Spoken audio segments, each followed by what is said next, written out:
نماز اور شیطان کا واقعہ۔ ایک شخص اندھیری رات میں فجر کی نماز پڑھنے کے لیے گھر سے نکلا۔ اندھیرے کی وجہ سے اسے ٹھوکر لگ گئی اور وہ منہ کے بل کیچڑ میں گر گیا۔ کیچڑ سے اٹھ کر وہ گھر واپس آیا اور لباس تبدیل کر کے دوبارہ مسجد کی طرف چل دیا۔ ابھی چند قدم ہی چلا تھا کہ دوبارہ اسے ٹھوکر لگی اور وہ دوبارہ کیچڑ میں گر گیا۔ کیچڑ سے اٹھ کر وہ پھر دوبارہ اپنے گھر گیا، لباس بدلا اور مسجد جانے کے لیے دوبارہ گھر سے نکلا۔ جیسے ہی وہ اپنے گھر سے باہر نکلا تو اس کے دروازے پر اسے ایک شخص ملا جو اپنے ہاتھ میں روشن چراغ تھامے ہوئے تھا۔ چراغ والا شخص چپ چاپ نمازی کے آگے مسجد کی طرف چل دیا۔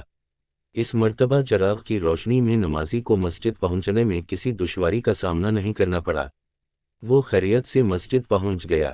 مسجد کے دروازے پر پہنچ کر چراغ والا شخص رک گیا۔ نمازی اسے چھوڑ کر مسجد داخل ہو گیا اور نماز ادا کرنے لگا۔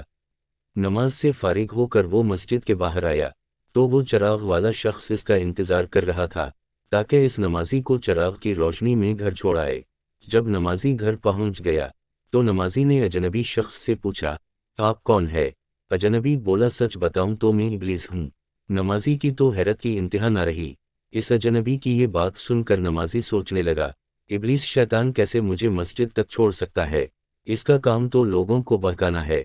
تو اس شخص نے بڑی حیرت کے ساتھ ابلیس سے پوچھا، تجھے تو میری نماز رہ جانے پہ خوش ہونا چاہیے تھا، مگر تم تو چراغ کی روشنی میں مجھے مسجد تک چھوڑنے آئے۔ ابلیس نے جواب دیا کہ جب تمہیں پہلی ٹھوکر لگی اور تم لباس تبدیل کر کے مسجد کی طرف پلٹے تو اللہ تعالیٰ نے تیرے سارے گناہ معاف فرما دیے۔ جب تمہیں دوسری ٹھوکر لگی تو اللہ تعالیٰ نے تمہارے پورے خاندان کو بخش دیا۔ جس پر مجھے فکر ہوئی کہ اگر اب تمہیں ٹھوکر لگی تو اللہ تعالیٰ کہیں تمہارے اس عمل کی بدولت تمہارے سارے گاؤں کی مغفرت نہ فرما دے، اس لیے میں چراغ لے کر آیا ہوں کہ تم بغیر گرے مسجد تک پہنچ جاؤ۔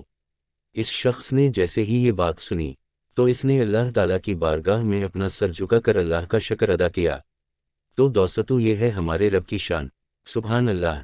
اگر آپ کو یہ ویڈیو اچھی لگی ہو تو اس کو لائک کر دیں اور ایسی ویڈیوز دیکھنے کے لیے ہمارے چینل ہسٹوریکل سٹوریز کو سبسکرائب کریں۔ شکریہ۔